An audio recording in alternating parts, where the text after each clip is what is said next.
Who did the famous start? The da-da-da-da-da. Was that you? That was me, yes. I did. Yeah. You couldn't do a little bit of that for us, could you?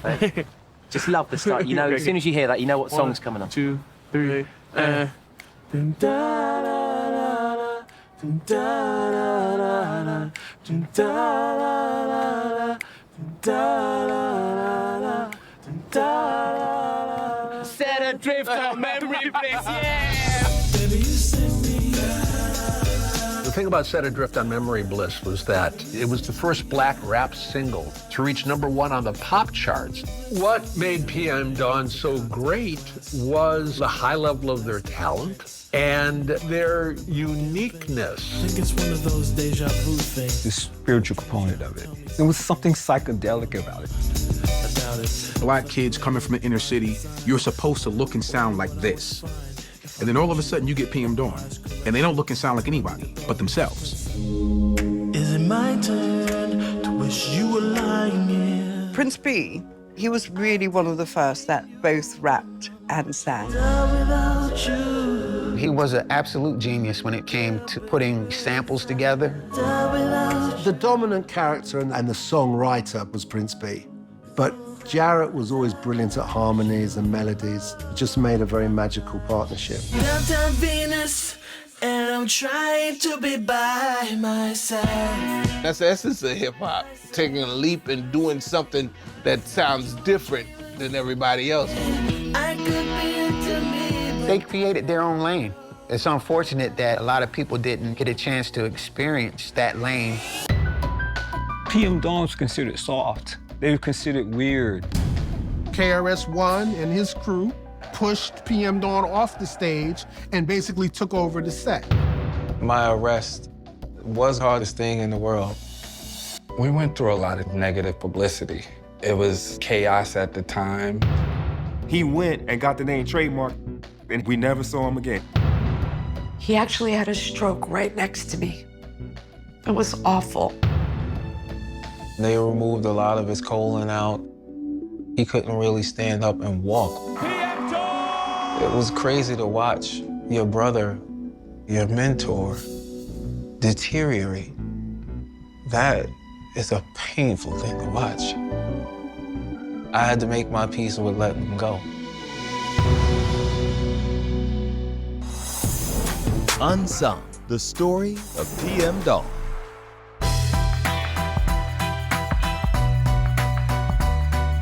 We are in Jersey City, New Jersey, on Harrison Avenue and Westside Avenue. My brother and I had a conversation in our bedroom here at this place. And we said, what do you want to do for the rest of your life? We want to get up and go punch a clock, put a suit and tie on. Prince B was the rapper and I was the DJ. We was like, nah, this is what we're going to do right here. So we made a conscious decision to be recording artists. The Cordis brothers, oldest Atrell, or Prince B, and Jarrett, DJ Minute Mix, or Eternal, were born just 14 months apart in the early 70s to mom, Janice, and father, Atrell Sr., an Army vet who died a month after Eternal was born. My dad, he died from a misdiagnosis of pneumonia. He went to the doctor and they just told him, you know, take some pills, you'll be all right. He went home and he was like, yo, I can't breathe. He couldn't walk and all of those things. So we went to the hospital and then they said he passed away. So it was really, really hard. It's tough on your mom when she's trying to be the mom and the dad. So I really clung to my brother. Prince B was my protector. It just became like a father figure type of a thing. Prince B, jokester, big personality, very funny, sure of himself. Jarrett, Eternal, was different in that a little bit quieter, more reserved, and he looked up to his big brother. Throughout the 70s and early 80s, Janice went on to have 5 more boys from 3 other relationships. Atrell, Jarrett, Sylvanus, Duncan, Chris, Jason, Jonathan. My mom gave us a lot of creative freedom. Prince B actually tried to remake the Starship Enterprise set. out of a refrigerator box and some Monopoly houses and hotels glued on it. It was very fun and very innovative. My mom she had 7 boys, but we ended up with 6.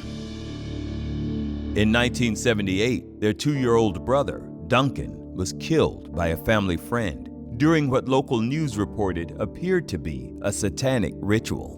He was giving them a bath. Sauce was in the tub, and Duncan was in the tub. And I remember this guy just literally had his head in the water back and forth doing this. And it just, something was not right about that. I'm screaming and everything. Like, stop, you killing him, you killing him. I'm like 5 years old. Prince B hears me screaming, jumps out the window, somehow comes back with the police. I don't know how he did it, but he saved me just in the nick of time. My brother Duncan drowned, just some craziness. He got arrested. From my understanding, he didn't do much time because somehow he got off with an insanity plea. Yeah. My mother does not bring it up ever. She was like, I don't want to talk about it. So it's something that it's just not spoken about.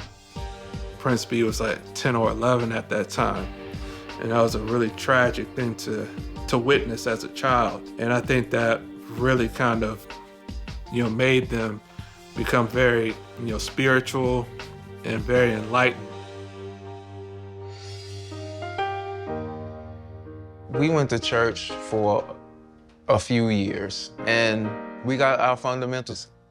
And it really started Prince B on a journey of asking questions.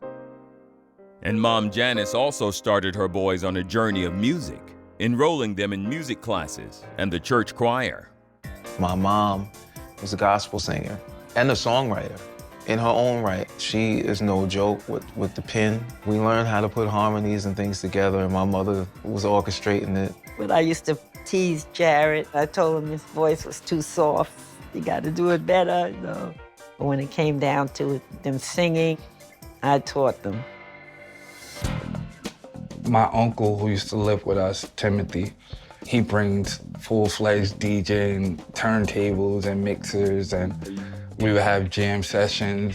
And that's when they first started getting into like, wow, I want to be a DJ. As teenagers, Prince B and Eternal formed a group with their Uncle Tim and began performing at neighborhood birthday parties.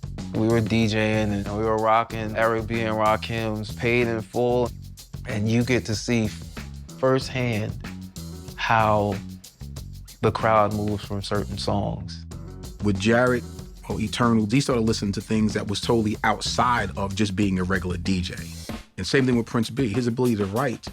Where would you come up with concepts that stretch your imaginations at that young age, that took it from R&B hip hop, adding rock and country and different things to it? He loved Joni Mitchell.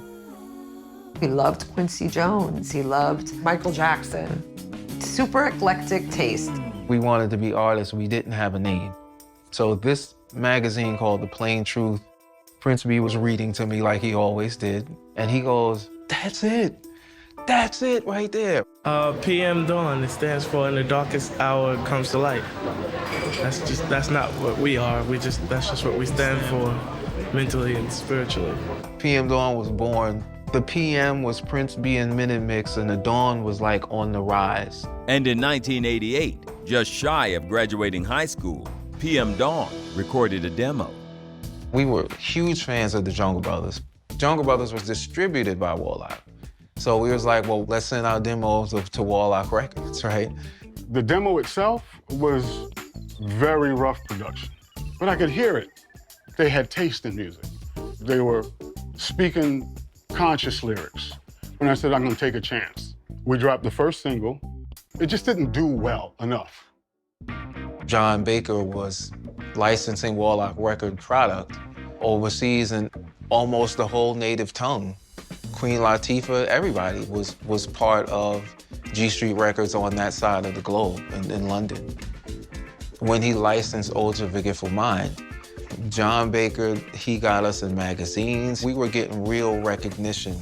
I thought Their music is so unique and so different. So I got them over to England and put them into our small 16-track studio with our team and started to make magic in there. We haven't been outside of the country ever in life, so of course it was like, oh wow, this is gonna be a great new experience. Prince B was like a kid in a candy store. Let's go. Let's have fun. Matter of fact, we're gonna record every album in London. John had a friend that worked at radio. He's like, I'm gonna play it on the air tonight. The next day, every single label called. I wanna repeat this. Every single label called. And after that, through John Baker's G Street label, PM Dawn signed with Island Records. And in the summer of 1991, they released their debut album and a single that sampled the Spandau Ballet hit True, called Set Adrift on Memory Bliss.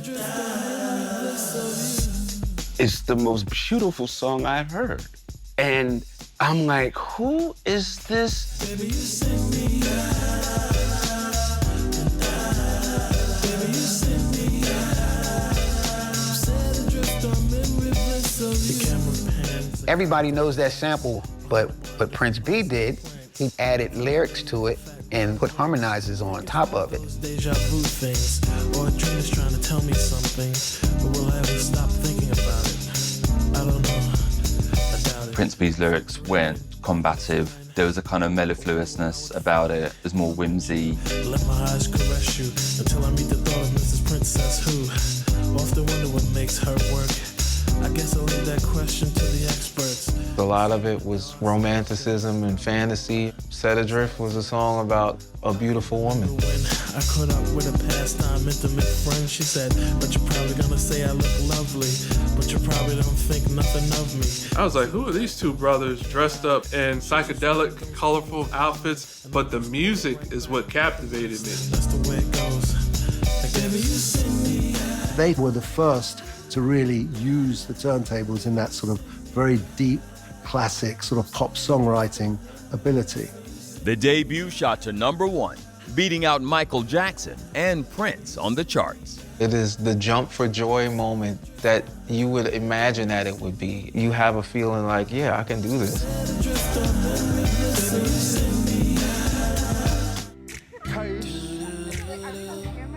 Being back here with the family, I'm like tearing up and everything. This is crazy. Being in this park, like everything happened in this park. Prince B played football in this park. We wrote songs here. We played here in this playground. And get choked up because, you know, not only was he a big brother, but he was like a father figure to me. So, you know, we just gonna hold it down for him, hold him up high, as we always do. What we use, the material we gather from everywhere. I mean, we didn't just sample R&B, we didn't just sample rock, we didn't just sample pop, we didn't just sample funk. We sort of threw it all together in a weird formation. In 1991, Set Adrift on Memory Bliss landed on the charts in 13 countries. And suddenly, life for 21-year-old Prince B and 20-year-old Eternal had changed. The first album literally went platinum. The first thing Prince B did was move his family out of where they were living into a 4-bedroom brownstone house. We came home with money. Like, we first didn't have money and now he's doing a publishing deal. I remember his first big check he got in, he sent $200,000 to Greenpeace. He was very generous. What made them such interesting artists and contributed to their success was the individuality. Minute Mix brought a little bit of hip-hop with a little bit of R&B, whereas Prince B was channeling peace and love, but not in a hippie way. Most hip-hop music that you hear has either no emotion or shows a hard emotion or an angry side of things. I was just basically showing how we are, which was more mellow and more cosmic sort of feeling. The gentleness that he dared show in that very macho, rough and tumble hip-hop world, and the optimism that was very, very rare in the genre. I think PM Dawn was like the music industry's Steve Urkel, in a sense. You had this rock element in it. Now, our community rejected that part of PM Dawn because we didn't understand it. You're supposed to stand out. How do you differentiate who you are if you sound like the next person? Hip hop was still on that edge of not being respected as a real art form. And then PM Dawn came out, like, yo, this stuff is getting on the pop charts and we're not, and it's not real hip hop. And the separation between the hip hop community and PM Dawn grew larger when Prince B publicly questioned KRS-One, calling himself the teacher. In the Details magazine interview that they did, Prince B said KRS-One is a teacher, he called himself a teacher, and then he asked, but a teacher of what? Prince B was asked a question that was supposed to be off the record. As a fan, you're talking about self-destruction in certain songs and stop the violence, but then you're talking about 9mm and Uzis going bang and stuff like that. Prince B was always asking questions, very inquisitive person. And that was totally misunderstood. And in January of 1992, that misunderstanding turned physical when members of KRS-One's crew kicked PM Dawn off the stage during a performance at popular New York nightclub, Sound Factory. It happened so fast. It seemed like this dude was like 7 feet and 400 pounds, just picked me up and just tossed me off the stage. The audience went crazy, because we wasn't feeling PM Dawn at the time. I mean, when you look at it now, it was wrong. But at the time, we were struggling for relevancy. We were struggling to be respected. It affected Prince B enormously. He refused to do any press. He made a special cross, 12 of them. They were made of platinum, all identical, and whoever he gave them to were the only people he would speak to. He always saw himself as a hip-hop artist. He was proud of that, this sort of anti-PM Dawn movement. I felt for him because it was just so the opposite where he wanted to be. I'm a sellout. Yo, man, what you in here for? I went to #1. And Prince B retaliated the best way he knew how, in his music, penning a personal response on a track called Plastic. Chris sing another song that's written on your face. Instead I put pressure on the whole damn place. I never like running through the crowd with no proof. So now I gotta flex in the steps of the truth. And that was his comeback, I got something to say thing. So when we hit it hard and we didn't take any prisoners. So now I'm accused of spiking a punch. And I'll be the scapegoat for faking the funk. But when you set up another primetime beef, was hard at first, but melts in the heat. They call that plastic. I never seen B throw a punch, but he was punching with plastic. Plastic, y'all. Plastic. It really represented walking your own truth. If I'm going to incite you and get you all riled up, why? Is there some truth to it? Because they're plastic, y'all. Prince B felt like he had to prove himself, at the same time putting up his middle finger to them. TikTok me for the crazy flips. You really want to know what a sellout is? Do you ever see a feather that can break a nut? They melt every time you heat them up. Why? Because they're plastic. Both KRS-One and PM Dawn's management teams eventually called for a truce. It's all squashed now. I don't really like talking about it because I don't want to bring nothing up and stir nothing up because it's done. And that's foul. Plastic. I'll be the scapegoat. Plastic. And that's foul. Plastic, y'all. Plastic. Plastic, y'all. Despite being on the outs with the hip-hop community, PM Dawn's album was an international success. And by 1992, they were back in the studio working on their next album, while writing and producing for other artists as well. All of a sudden, we're in the writer's room with Paul Abdul. We're on Elton John's Duets album, and you're producing the Backstreet Boys. There was a lot of bigotry, almost racism, snobism from the traditional music industry towards hip-hop music and sampling. What are these guys rapping? It won't last, all that stuff. But when the phone called and it was Elton John's manager, everyone from George Michael to the Bee Gees wanted to work with Prince B. The thing about Prince B is that he really was multi-talented. There's no way, Prince B was like a hip-hop version of Prince. But for their next single, PM Dawn put hip-hop to the side, writing a ballad for Eddie Murphy's Boomerang soundtrack titled, I Die Without You.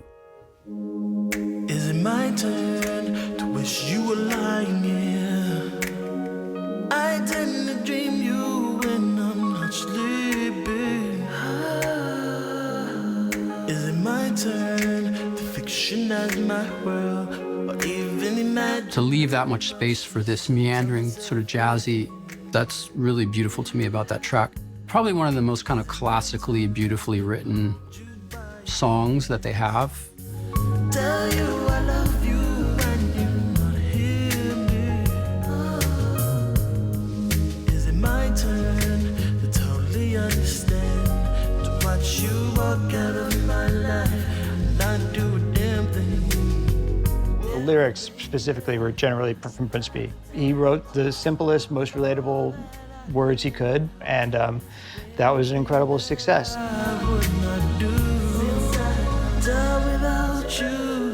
I Die Without You shot to number 3 on the pop charts in the fall of 1992.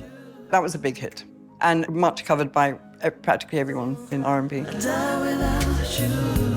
Brandy, Alicia Keys, and Childish Gambino. In a way, you could kind of see it as having maybe more of a life than Set Adrift or Memory Bliss. And with the success, the song was re-released on their second album the following year, along with a single titled Patient Eyes that reached gold sales. It was an unreal time for them. Could you imagine everybody singing your records and screaming your name? I don't even think they understood how big they really were. But for Prince B, the demands of stardom had begun to take its toll. Prince B was, you know, he was the breadwinner of the family. When he started making money, he brought everyone along for the ride. When there's turmoil or when there's ups and downs, he took on that as well. He used to go into several down spirals. Prince B had his fair share of drama and his fair share of conflict, internal conflict. And a lot of this created a lot of negative energy and was a lot to do with the incident that happened the week of release on the Bliss album. When we did the Bliss album, Prince B kept falling asleep. Literally, like, he'd be awake for an hour and then he'd fall asleep. I got a call from who was his girlfriend at the time that he came home and he went to sleep and he didn't wake up. Like, he fell into like a diabetic coma. He got diagnosed after that he had diabetes. He was very, very heavy, obese. He would drink those huge soda and everything was oversized. He didn't drink, smoke, or do anything else. But food is a killer too. It was very clear that this was going to affect him in later life if he continued eating the junk food that he grew up on. He went to the doctor and he was getting everything under control for the most part. He went to the gym, he was working out every day, he lost so much weight, he was getting his stuff together. With Prince B's health back on track, by 1994 they'd begun working on a third album titled Jesus Wept and a single, Downtown Venus, that further pushed musical and lyrical boundaries.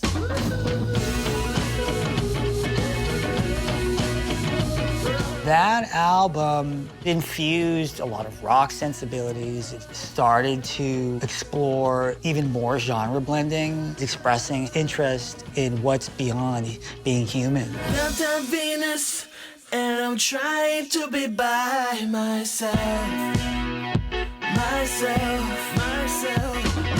Visual dreamers. If you ever look at the lyrics to Downtown Venus, he specifically song-crafted a spiritual experience to where he's in meditation.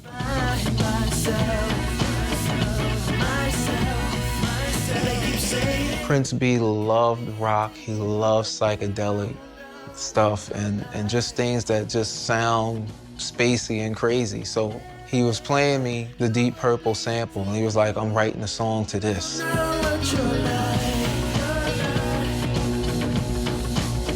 Prince B was always very abstract. You look at some of the almost cryptic verses. That was always an Achilles heel for him, but it was brilliant.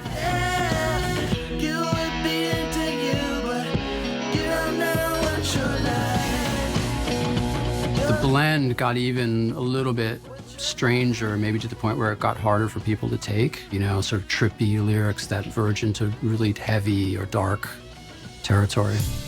And for PM Dawn, their lives were headed in that direction as well. Because of all the things that was going on, B's health, Eternal's trying to find himself. There was a lot of conflict there, a lot. We decided to go to Iceland on an iceberg and shoot the album cover. Prince B, he loved being cold, so we were on this iceberg, and he had his fingers in the ice. He was a polar bear at home. The way he painted the landscape, lyrically and melodically, it made so much sense. It all spawned from Prince B's painted landscape, so.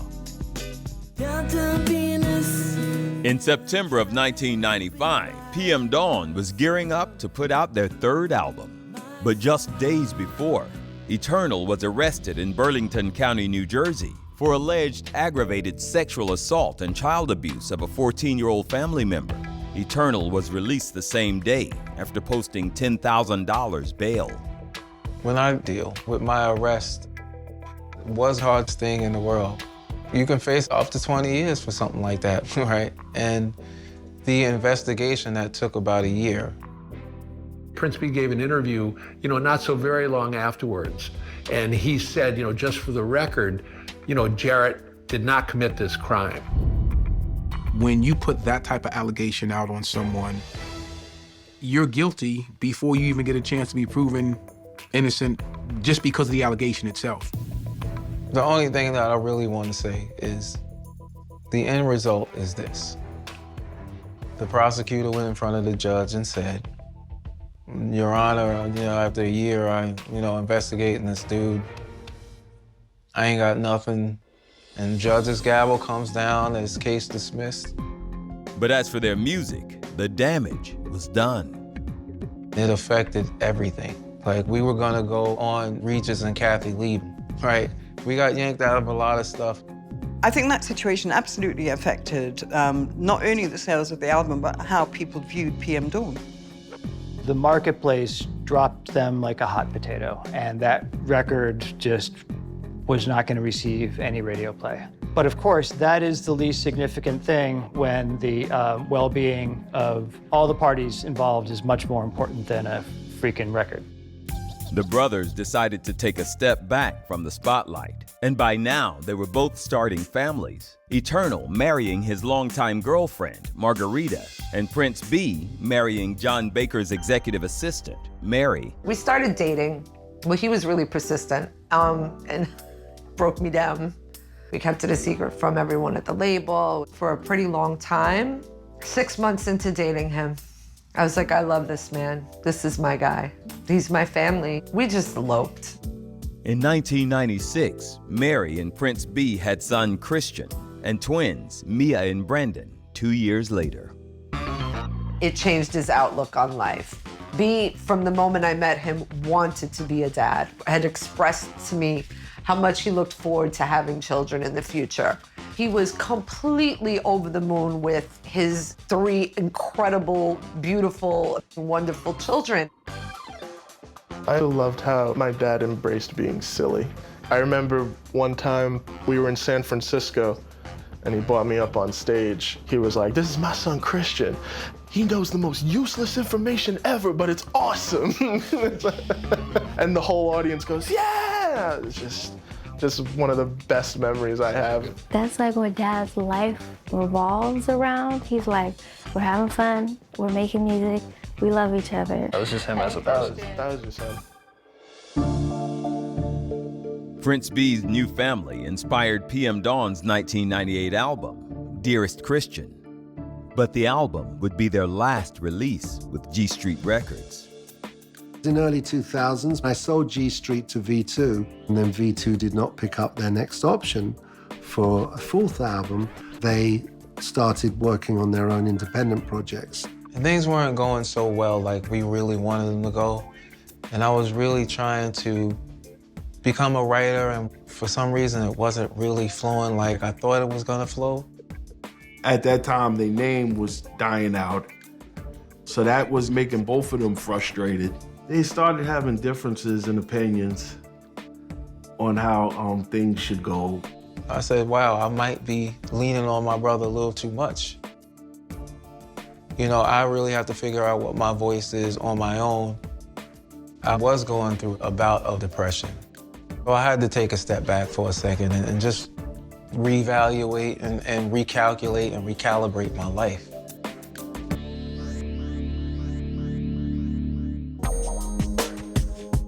After releasing an independent album in the early 2000s, Eternal decided to take a sabbatical from PM Dawn. I was just in a bad place and I really wanted to be done with life. And Reverend came into the picture and brought me into his church. Eternal came to Zoe Ministry, I believe, to sort of reestablish the relationship with God, seeking guidance for a fresh start. Well, Zoe Ministries is my cradle. You know, it gave me a home to really nurture what God put in me from the very beginning. Prince B kept PM Dawn going, but by 2005, he began to suffer more complications of diabetes. B was doing an event and it collapsed. And I wasn't made aware that he fainted until a few days after. Everybody made excuses as to why he collapsed. He had a stroke. He continued to work. He pushed through it. And in doing so, he had major mobility issues. Let's sing something else. All right, let's sing something else. And with that, Prince B's cousin, Doc G, stepped in to help him out on the road. He would forget words. Like he would forget the beginning of verses. And I would just come in. You could say I was a hype man. I like to think I was a Swiss Army knife because whatever he needed, I was there. It's PM Dawn! But in 2005, when PM Dawn was asked to compete on NBC's music competition show, Hit Me Baby One More Time, Eternal ended his sabbatical and joined Prince B and Doc G for the performance.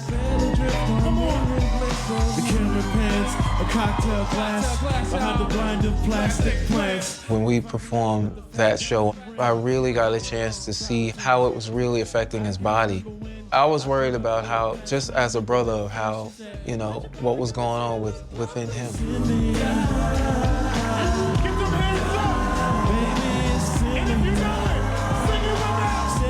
It took a quick, real fast turn, and that was the beginning of a rapid decline. He had suffered through 4 strokes.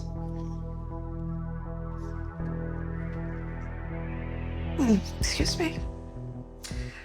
He actually had a stroke right next to me at one point, which was really, it was awful.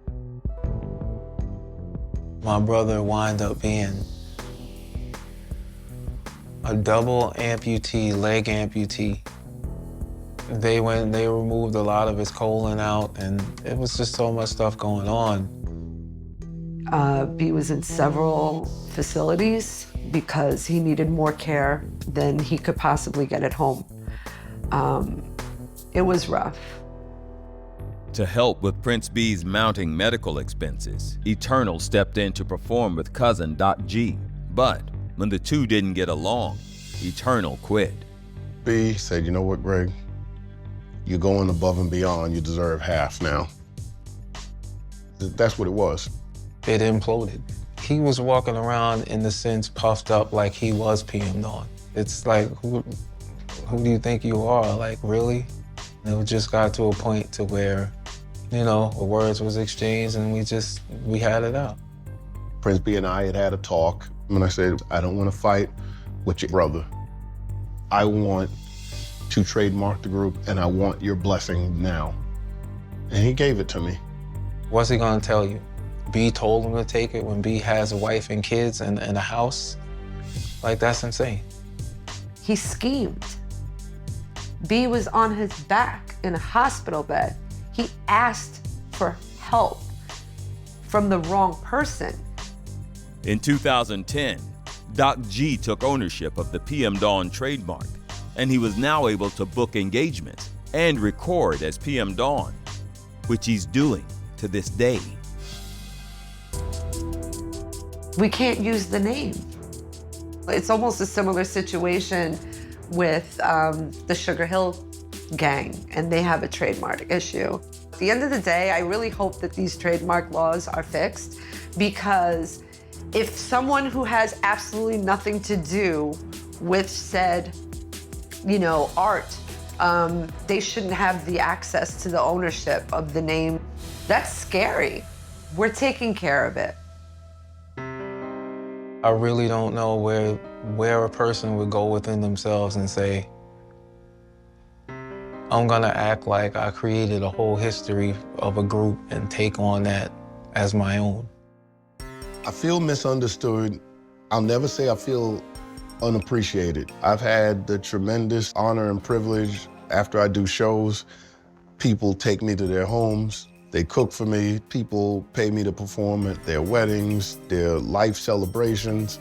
And people never hesitate to send me messages on Instagram and say, hey man, I'm maintaining the bliss. And that's all it is for me. Nobody can recreate that but me and B. So any other iteration of whatever that is should never be called PM Dawn.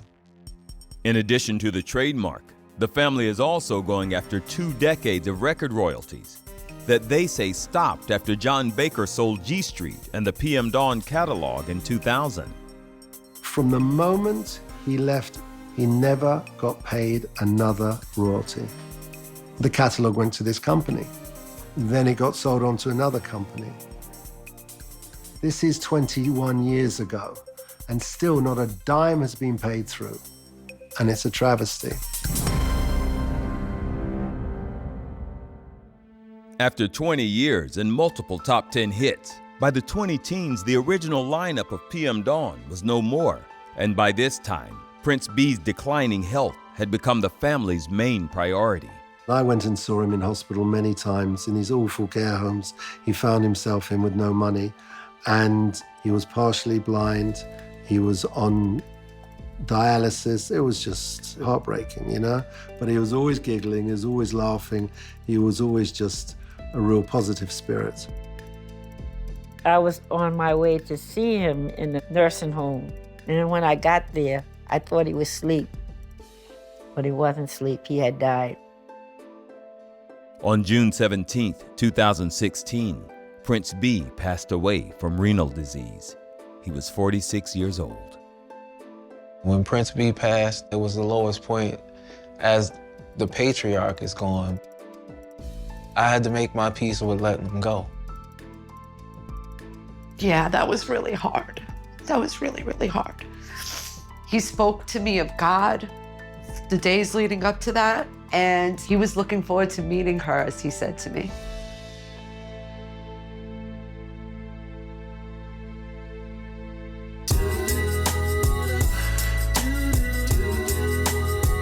You're an angel now, the chosen one, to be the wind beneath our wings now. Take us high.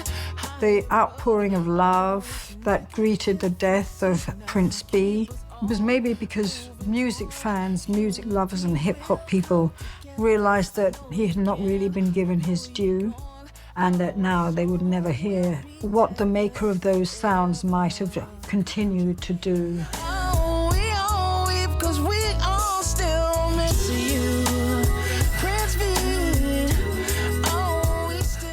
Prince B's legacy lives on through his children. Brandon, Christian, and Mia have all followed in their father's footsteps, becoming recording artists. Is it my turn to wish you lightning? I tend to dream you when I'm not sleeping. Is it my turn to fiction around the world, or even imagine your emotions to a sound anything? Ooh. As for Eternal, today he's back to making music, currently writing and producing for R&B artist and cousin, Naya. Where you go? There you go. Just chillin', yeah. Chillin', just chillin', baby. Chillin', just chillin'. I had a blast just creating and figuring out what kind of style to produce her in. Are we trying to sing your part, chillin'? Just chillin'. I'll do your part all the time.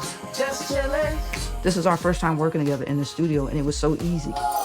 Let it breathe. Let me down. Oh. Whenever you're around. He doesn't have an ego, but he also is very confident in what he's doing, and it's got a little bit of PM Dawn feel to it. And I said, I don't think you should ever lose that. No matter what you do for me or any other artist, you should always have that signature. Look. All night. Yeah. That's PM Dawn right there. That's nice. Yeah. Just right. I love it. I think PM Dawn is unsung because they were ahead of their time, totally misunderstood, but their contribution is so great that to this day, pop music still has PM Dawn somehow buried within it. Remember a damn thing. I think it's one of those deja vu things.